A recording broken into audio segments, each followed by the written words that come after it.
Great fortune of just meeting with him on a couple of occasions, and every time I leave his presence I feel better for the experience. He's a masterful communicator. He's going to be somebody who's going to be sharing with you some of the things that he believes are important daily disciplines if you want to 3x your business. So I think you should be ready, pen poised, or using the hunt and hit method on the iPod down there, Grant Skipsy maybe. Get ready to take the notes from Mr. Marcus Chiminello. Give him a big welcome.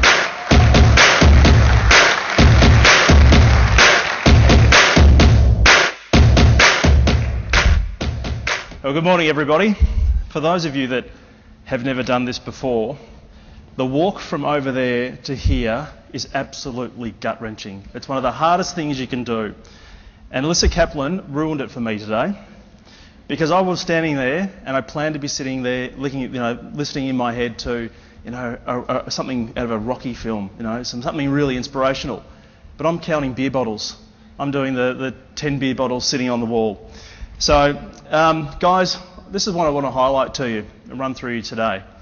These are my numbers from 2007, which everyone knows is one of the best markets we've ever experienced, to basically the last 12 months. The important things I want to highlight is what I implemented and what I started to do day to day, particularly between 2009 and 2010, when my business went from 515,000 to 1.412 in gross commissions in a very, very short period of time. There are a lot of things and changes I made to the business, I included into my business, and I did day to day that really elevated what I got out of the business. That's people, that's processes and disciplines. And they're the main three things that I included into my business to really effectively, if you look at from 2007, 2008 to 2011, 2012, 4x, 5x my business. So I want to share with you some of those insights here today. I'd love to be sitting here and talking all day about it because I can only give you a brief overview, but hopefully you can take enough away that you can just take 2 or 3 things and put it into your business and start benefiting from it straight away. In that time, in that 5-year period, what changed? The market? Yep. The market changed. The market got worse. It was probably one of the worst markets that most of us in here have had sort of 10 or 12 years experience or less have experienced. So it got harder. My clients, did they change? Nope. They didn't change. They remained exactly the same. They probably demanded more over that period, but they were exactly the same. Did I change? I don't think so. I think I'm still the same person I was 5 or 6 years ago, a few more grey hairs, a few children, but nothing else has really changed. But what I did and how I did it was the biggest change to my business. This is probably the most important part to that transformation and the escalation of my business. The no agent or the do agent. Can I have a very honest show of hands here today who believe they probably know 60 to 70% of everything they need to know in terms of business modelling, scripts and dialogues, planning. 60 to 70%. Who would think in the room they would know at least that? And be honest. Okay, there's a fair few people who know that. The biggest difference though, and I think there's more of you out there that are a bit shy to put your hand in the air today, but it's the do agent. It's the person who actually does and implements what you're supposed to do are the ones that are going to get results. There are many agents out there that are only in their first year, 2 or 3 of real estate. They get a broad snapshot of what they should be doing day in, day out, scripts, dialogue systems, and they just do it. And there's some of the best agents in Australia, I'll rephrase that, not the best agents in Australia, but the most experienced agents in Australia that know everything. I know a lot of those agents that know everything, but do they do it? No. They walk out of an event like here today and go, I've heard that before, I've heard this before, I heard that 5 years ago, I heard that at AREC. But they don't bloody do it. And that's the biggest difference between escalating your business or treading water throughout your career. So really, for those of you here today, actually make a plan to start implementing some of the things and the notes that you're taking down today have a meeting with your team or yourself or an accountability buddy in the next 24 hours. Not next week, because next week will be too late, you'll be busy again. The next 24 hours, sit down and say, well, what are we going to implement into our business, and do it. So that's the biggest difference. This is a formula that I've come up with, and at a time, this is a basic fundamental. It's almost like a mathematical formula. You've got to have the plan, you've got to have the ability to take action, the absolute focus to make those and do those actions, and more importantly, you need the purpose. And I'm going to drill into each one of these points over the next sort of 20, 30 minutes. But the purpose really is the fuel for everything else. If you get all that into line, there's only 4 things you really need to do. A successful outcome is actually what's going to occur after that. So the plan. So these are the things I started to do in that 2007, 2008 period to elevate me 2009, 2010. Plan your day before you start. Amy mentioned it before, Pete mentioned it earlier. Guys, there's a bit of a pattern here that some of the high performers in the industry are doing the same things. So I've often said, and I said it last year at AREC, success leaves clues. Emulate someone who's doing the right thing day in, day out, and success will follow. Follow someone who's not doing it, and failure is guaranteed. So plan your day before you start. Amy mentioned that before. It's either the night before or first thing in the morning. Before you're in the office though, because you know the moment you get into the office, things change, you get busy, you get preoccupied, the phone's ringing, and distractions occur. And that plan will be put off to another time. So you've got to have a plan every single day. That daily plan must have KPIs or little bite-sized goals. So, and that might be, depending on where you are in your career and what your role is, those bite-sized goals could be 10 proactive calls a day, 5 handwritten notes, and maybe 2 face-to-face meetings. When you plan your day, this is what I want and need to achieve to ensure I've got continued success. And if you're achieving those little goals every single day, you're creating a really positive outcome. Because there's nothing better than setting a little goal and achieving it. And you feel as though you might have a day that you feel like, oh, I haven't really achieved anything, nothing productive. But provided you've actually ticked off those 2 or 3 key bite-sized daily goals, you actually feel like you're making progress. Because today is determined by everything you did yesterday. And tomorrow is going to be determined by what you do today. So if you had a big night last night and drank a lot, what's the outcome today? You're going to be hungover. So if you're in prospecting mode yesterday, you got a lot done, a lot of great quality contacts added to your database, you're probably going to see some dividend today. You're going to feel better about it. You're going to want to continue it. That return may not be instantaneous, but it will be in the weeks, months, years to follow. What does a perfect productive day look like for you? Rate it. So rate your day before you start it. And this goes back to your plan. So in your mind, what does that look like? What do you want to achieve every single day? What did the perfect day, if you've experienced, and we all have, you get to the end of the day, you walk in the door, what a great day. You know, I've listed a property, I made 20 proactive, or client nurturing calls, a couple of face-to-face meetings, and some really nice handwritten cards out to clients. So once you know what that perfect day is, try and continually emulate it. It's really that simple. Ideal tasks and ideal weeks. For those of you who like ideal weeks, I completely disagree with them. I don't like them at all. Because we're in such, though we like to plan, there are times we have to be really reactive. And I've met with agents over the years that say, I've got this ideal week, but the moment something comes in that derails my ideal week, I can never recover. So give yourself ideal tasks every day. Because you might do them at the start of the day, you might do them at the end of the day, but you need to know what those ideal things are every day. Because we are reactive, and this will keep you back on track. So you know, okay, I was planning on making 10 prospecting calls this morning before 10 a.m, but you know what? I had a phone call and someone says, Marcus, I'm ready to sell. I'm going to drop everything because that is a priority. That takes precedent over everything. I'm going to go see them, I'm going to sign it up, get everything in place. Then, bang. What was that ideal task I needed to get back onto? That was my 10 prospecting calls or 10 client nurturing calls. Dollar productive time every single day. Doesn't mean if it's an hour, 2 hours or 3, or as Pete mentioned a little earlier, 45-minute blocks. You've got to do it every day, because doing it consistently over a long period of time is going to produce outcomes for you. It's a bit like investing.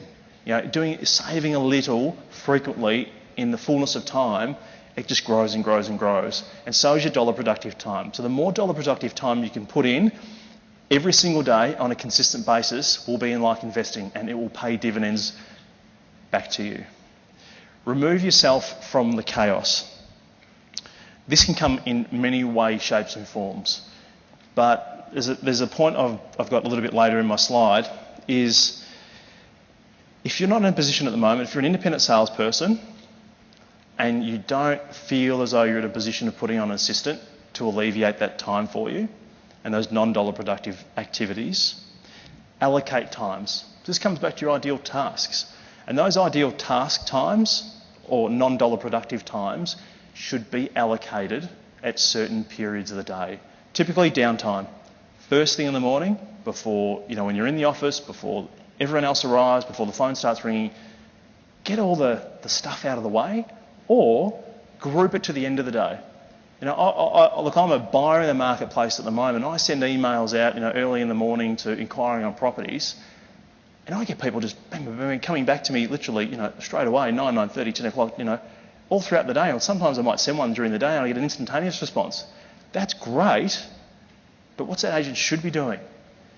Maybe leave it to the end of the day and say, every day between 5:30 and 6, I'm going to sit there, I'm going to go through all of my inquiries for the day, and I'm going to respond to everybody. So instead of going, all right, phone call, email, I'll respond to that, phone call, you're just going to be all over the shop. You're not going to produce a productive outcome. The action. So this is one of the points in the formula. Start early, start positively, and get a huge start on everybody, your colleagues, your competitors. This is one of I put a little star next to this because this is one of the things I did, particularly in the 2008, 2009 period, to get a head start on everybody. I was listening to some Brian Tracy CDs, and the 2 points I really took out of it, he said you've got to work harder and you've got to work longer, you've got to start earlier and you've got to finish later than everybody else to get momentum. And once that momentum's built and is rolling, it's much easier to maintain the momentum than to actually start and build the momentum. So I was getting in the office earlier before everybody, getting a lot done. My day now is much different because I have family, but I'm still getting a lot done in the morning before I actually walk in the office. So I've planned my day, I've sent out several emails that I need to send out, I make myself contactable to vendors from 7:30am, and one tip I do, before the start of business every day, I pre-frame this with a lot of my clients and say, look, do you mind between 8 and 9am of the morning if I just give you a call and give you an update on what's happening in terms of vendor clients? So you're actually, that's a big chunk out of your day and out of your headspace that's gone. And Mr. and Mrs. Vendor, if there's anything I need to update you on, if there's any progress or any change, I'll give you a call at the end of the day. But otherwise, let's speak again tomorrow. And that depends on your frequency of maintaining contact with your clients. For us, we like to try and do it on a minimum of a daily basis. Amplify your time to achieve momentum. This goes back to a little bit of that Brian Tracy thing. If you can actually add in 1 hour a day for 5 days a week to your normal working life that you're doing at the moment, you actually will create, in the fullness of a year, an extra 32.5 business days. So 1 hour a day, this is a bit like the prospecting, just putting in little bits a lot, 1 extra hour a day. Instead of starting at 8:30, maybe you start at 7:30. But you'll find that you start to get ahead of everyone else. So when 9 o'clock comes around, you've got so much done, your colleagues are walking in, and you are flying. You've got, that head start. Talking about running races before, you're at the 20-metre mark while everyone's still at the finishing line, or the starting line, every single day. This next point, what is the next task or action that is most likely to make me money? Everyone should write that down, print it off, and put it in front of their computer, and put it on the back of their mobile phone, and put it in their diary. Because if you look at that every time you think you're on track or off track, that will prioritise your task every day. It's not check an ad. It's not get online and see what the competitors have just listed. What is the next task, whether it's a phone call, whether it's a face-to-face meeting, what is that next task that is most likely to make you money? That will keep you on track and that will keep you productive more than anyone else. Your own 10 before 10. Tom Panos, and I think most of you have probably heard Tom. Tom's big on 10 proactive prospecting calls before 10 a.m. every single day. It's a great principle, but I've adapted it somewhat to suit my life, and that is 10 positive things, business and life orientated, that I can do every day before 10 a.m. And one of those is starting at the gym. Start at the gym in the morning, do some exercise, feel great. I get home, have a healthy breakfast, have some time with my daughter, time with my wife, sit down, spend some time planning my day, shooting emails off, make some vendor calls. By the time I get to the office, that 10 before 10 is done.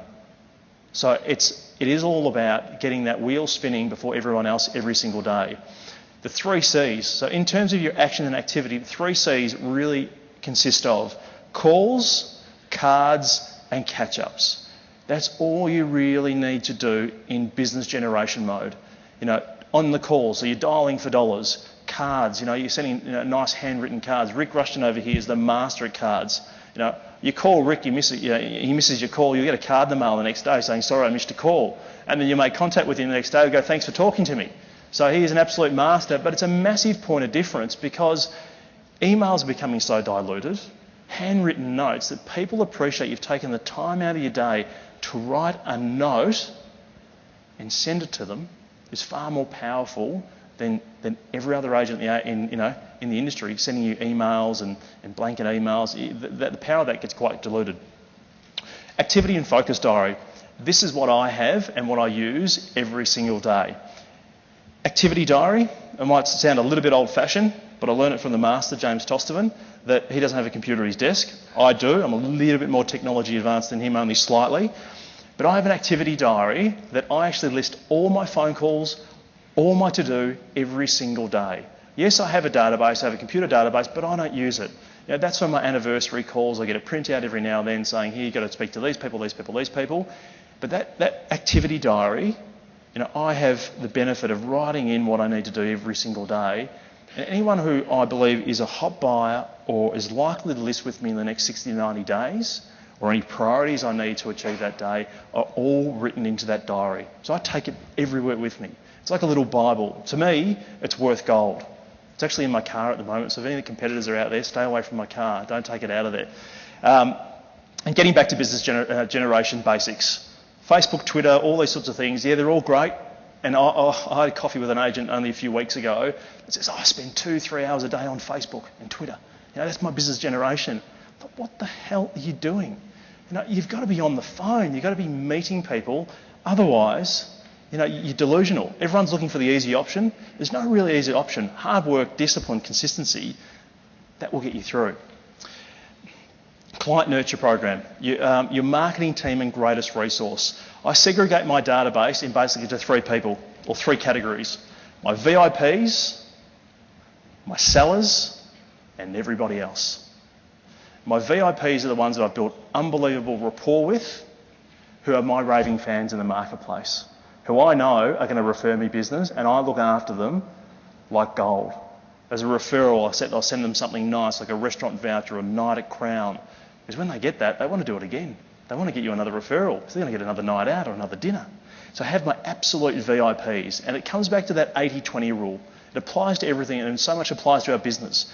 If you focus in on the people you like, the people you want to do business with, and the people who have great homes or properties you want to sell, focus on that and your business will change significantly. See Mr. Winicky there? Hey, Rich.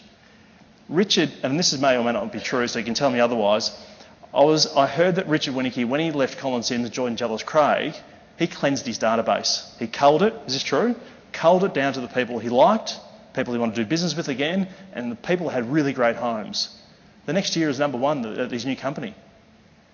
So doesn't that make sense? Instead of trying to service 1,000 people or 2,000 people. My database in 2008, 2009 was about 750 people. I culled it down to about 330. It's now about 480. So I don't service that many people, but I service the people that are my raving fans and my VIPs. Get face-to-face. Face-to-face meetings are the most important things you can do in this business. The power of the pen, sitting in front of someone, because you can't do anything over the phone. You can't sign a contract, you can't sign an authority, you can't negotiate on the phone. You've got to be out of the office more than you're in the office. For me, 30 to 40 face-to-face meetings every week is keeping me on track. That includes open for inspections and things, but 30 to 40 every week is my absolute staple. 50 to 60, I know I'm going to be busy, but I know that my business is going to amplify in the coming months. 70 to 80, I'm probably going to get divorced. Your on-track or off-track indicators, I've probably sort of touched on that. Your best on-track or off-track indicator is what is the next task or call that's most likely to make me money. If you just keep remembering that, you'll be fine. And capitalising on every opportunity. This flows on. Phone inquiries. Ask the right questions. A lot of people will get a phone inquiry. Marcus, can you tell me about this property? Yep, thanks very much. Yeah, it's $1 million out of my price point. See you later. Move on. I'm too busy. I'll move on. Ask them the right questions. Excuse me, John, is this the type of property that you're looking to buy? Or are you comparing to your own because you're going to be considering selling soon? That's a pretty straightforward line. And there's only really 2 responses. No, it's not for me. No, I'm not looking to sell. Well, what's the next thing for you then? Do I need to show you something else? Do I need to try and find you something else? So just try and extract everything out of every phone inquiry you get, because people are not ringing just to have a chat to a real estate agent. Some people avoid it like the plague. Old open for inspection lists. Some people can call them gold dust because it's sprinkled throughout. It's an absolute river of gold. If you go through old open for inspection list, if you're short on people to call and want to up your prospecting, delve into old open for inspection lists. There is so much to uncover there, particularly ones that are 2 or 3 years old. And domino deals. This is one thing that we absolutely focus on in my team, is that if you have domino deals, once you're doing a deal or selling a property, you've always got to think beyond the next. What else could I actually capitalise on out of this deal, out of this sale, say this auction campaign? Is there another property I can sell off the back of that? Is it a neighbouring residence that I can use one of the best buyers to actually get through there and do another deal? I had one a few years ago now, but it's the best I've ever done, where I sold a property in St Kilda Road, then sold his residence on Domain Road. From that, we had an underbidder. So sold the purchasers, the underbidder, placed him into another property, and then sold his property. So there were 7 deals in a matter of 4 weeks from one deal. You know, that alone, there was about $600,000 worth of commission in a sort of 4 or 5 week period. So domino deals, always keep looking out for them. This is the one, as I said before, this is the fuel that drives everything else, the purpose. It's a great car. I really like that car. Whether it's a car, whether it's a holiday, whether it's the family, whether it's the great house that you want to buy, they're all goals, they're all aspirations. We all have goals, we all have aspirations, we all have desires, but the most thought-provoking thing you can do is think about the purpose. It's much different to goals, it's much different to aspirations. My purpose is 2 years old. Her name's Sophia. So I want to do, when I get out of bed in the morning, I want to do everything to set her up for the rest of her life.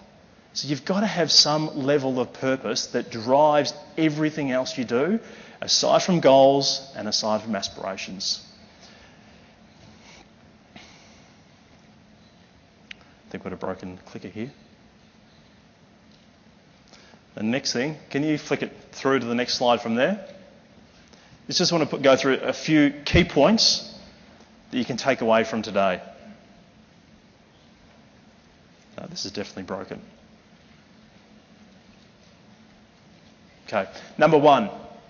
Hasn't come up yet. Number 1, have a daily checklist. So literally have a daily planner, something you want to do and achieve every single day. It has to be your number 1 priority. Daily commitment plan. Cleanse your database. Work through your database, say who do I want to deal with, who don't I want to deal with, and then focus every attention to the people that you want to deal with. That 80-20 rule, quite often referred to as the Richard Winnicke strategy. Business generation time blocks. Business generation time blocks will look different for everybody. Some will be phone prospecting, some will be cards, some will be door knocking, some will be letterbox dropping, but you've got to dedicate business generation time blocks to your week every single week. Avoid time thieves. I'm sure everyone's got someone in the office that wears the carpet out by walking around, and they sound like one of those dump trucks because they're about to come in and dump all their problems on you. Avoid them like the plague. Be absolutely focused, with absolute laser beam focus when you're at work. When you're at work, you work. You get everything out of your day, but if you let distractions and people like that pull you off track, it's only going to impact you, affect you, and affect your results. This one thing I'll leave you with, and this is a bit of a holistic sort of tip. 10 power hours a week. My philosophy is, if I can dedicate 6 hours to business generation every single week, and if I can dedicate 4 hours to my health, being exercise, every single week, I'm going to be healthier and I'm going to be wealthier and I'll have a very, very good business. So if you can do that, if you didn't like anything else I said today, do that for the next 6 months. And I assure you, you'll be much fitter, you're much healthier, and you'll have a much better business when I see you again in 6 months' time. Ladies and gentlemen, thank you for having me today. It's been a pleasure, and I hope you got something out of it.